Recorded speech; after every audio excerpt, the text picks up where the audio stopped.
আজকের পত্রিকা সভা সম্মানিত সভাপতি সবাই এবং কমিটির বক্তবৃন্দ, এলাকার সকল মুরব্বী এবং ছোট ভাই সবাইকে আমার প্রণাম এবং আশীর্বাদ।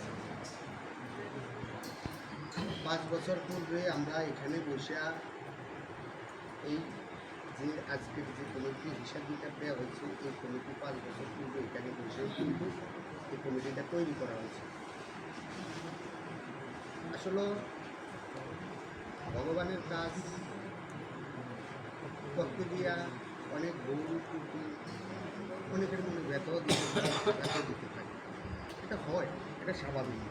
একটা প্রতিষ্ঠান যখন চালাইতে যায় সবার মনে কিন্তু সবাই সবার মাঝে বসতে পারে না, কিন্তু সবচেয়ে বড় শক্তিটা হচ্ছে সাধুদয় আমাকে যে এই মন্দির পরিচালনা করতে গিয়ে যে আমাকে যে সৎ এবং নিষ্ঠার যে রাস্তাগুলো দেখাইছে, আমি আসলে তার কিছুই করতে পারিনি, আর করার শক্তিও আমার নাই। এবং এলাকার মুরব্বীরা এবং যুব কমিটির যে ছোট ভক্তবৃন্দ আছে, এরা যে আমাকে যে সহযোগিতা করছে শারীরিক, মানসিক এবং আর্থিকভাবে, এটার জন্য আমি এই এলাকাবাসী এবং সবার কাছে আমি চিরঋণী কৃতজ্ঞ হয়ে থাকবো সারা জীবন। কারণ সৎপথে থাইকার চেষ্টা করছি মন্দিরকে যেন সৎভাবেই রাখা। আর মন্দির মিটিংয়ে বসছি, যখন যেই কথা বলছি নিজের শত কষ্ট হোক আর যত পিড়েই পাইছি, কথার বাক্যকে পরিবর্তন করার কখনো সেই মন মানসিকতা রাখিনি। যা মন্দিরে বসে বলছি সেটাই আমি রাখার চেষ্টা করছি।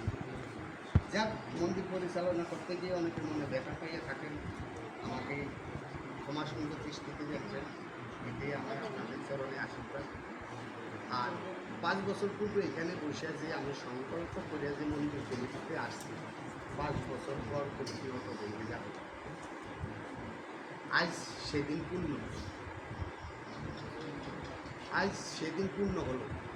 আমি এই কমিটিকে এখানে রিজলভ ঘোষণা করে দিলাম।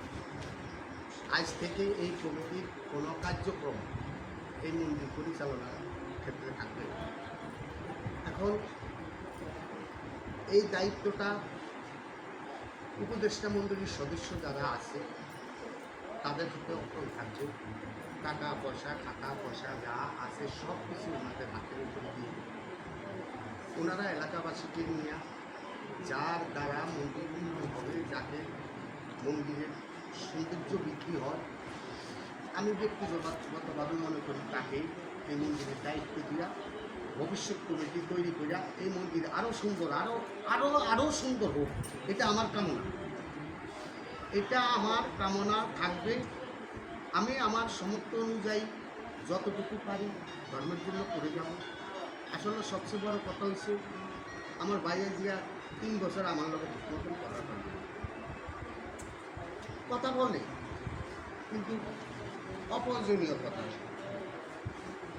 যে একটা আন্তরিকতা সৌন্দর্যপূর্ণ সব কিছুর বিষয়ে একটা আলোচনা করতে করে না, মনের কষ্টে করে না ভাই, করে না। একটাই ভাইয়ের কথা হয়েছে, ভাই আপনি ধর্মের জন্য খরচ করেন, আপনারা আমি নিষেধ করব না, কিন্তু আপনি যদি আমার প্রতিষ্ঠানে না থাকেন, আমার প্রতিষ্ঠানটা তো ভঙ্গুর অবস্থা চলে যায়। এই প্রতিষ্ঠানের উপরে 4-5টা ফ্যামিলি চলে, 5টা ফ্যামিলি এই প্রতিষ্ঠানটার উপরে চলে। এই 5টা ফ্যামিলির অসুখ বিসুখ যা আছে সব কিছু এখান থেকে চলে। আমি ভাইয়েরে বলছি, ভাই কমিটিতে যখন ঢুকিয়ে গেছি, ভাই তুমি যত খুশি বলো, আমি 5 বছর পূর্ণ করতেই, এটাই আমার সত্য। তুমি আমার সাথে কথা বলো বা না বলো, কিন্তু 5 বছর পর আমি 5 বছর পর আমি আমার অবস্থানে আমি চলে যাব, এটাই সত্য। আপনারা কেউ আমাকে রিকোয়েস্ট করেন না। আপনাদের আবেগ, আপনাদের ভালোবাসা, আপনাদের অনুভূতি আমি সম্মান করি। আপনারা যে সম্মান আমাকে দিচ্ছেন, আপনারা যে ভালোবাসা আমাকে দিচ্ছেন, এটা জীবনে কোনোদিন আমি আলোটিয়াবাসীর কাছে ঋণী হয়ে রইলাম। আপনারা সবাই ভগবানের দৃষ্টিতে তাকাবেন। আমার সাথে আপনার বিরোধ থাকতে পারে, মনের অমিল থাকতে পারে, কিন্তু গোবিন্দের প্রতি কেউ অমিল করেন না। আপনারা সবাই সুন্দরভাবে ভালো একজন ভালো একটা কমিটি তৈরি করে আপনারা মন্দির পরিচালনা করেন, এটাই আমার দায়িত্ব। আর আমার আরেকটা আবদার রয়ে গেল আপনাদের কাছে, যদি আপনারা যদি মনে করেন যে আবদারটা রাখবেন, আর যদি মনে করেন বলে না রাখবো না, সেটা না। আসলে দোকানটা করা হয়েছে, এই দোকান একদিন বড় হবে, এই দোকানের আয় দিয়ে মন্দিরের উন্নয়নমূলক কর্মকাণ্ড করা হবে, এই মন্দিরের আয় দিয়ে মন্দির পরিচালনা করা হবে না, এবং কীর্তনের দল বিদায় করা হবে না। এই জন্য কিন্তু এই মন্দির আমি তো এই প্রতিষ্ঠান তৈরি করিনি। আমি আজ আপনাদের সম্মুখে বলে যাই, এই দোকানের দায়িত্ব সম্পূর্ণরূপে সাধুদার কাছে থাকবে। চিরজীবনে বেচা কিনা করে, ঠিক আছে, টাকা পয়সা সাধুদার কাছে জমা দিবে, এটা কোনো কমিটির হাতে যাবে না, যেই আসে। এটা আপনাদের কাছে আমার করজোরে মিনতি, আপনারা এই প্রতিষ্ঠানটাকে কারো হাতে দিবেন না। এই প্রতিষ্ঠান সাধুদার হাতে থাকবে। 10 বছর পর, 15 বছর পর এটা বৃহৎ একটা আকার সৃষ্টি হবে, সেদিন হয়তো বা এই মন্দিরের অন্য কোনো উন্নয়নমূলক কর্মকাণ্ড করতে পারবে।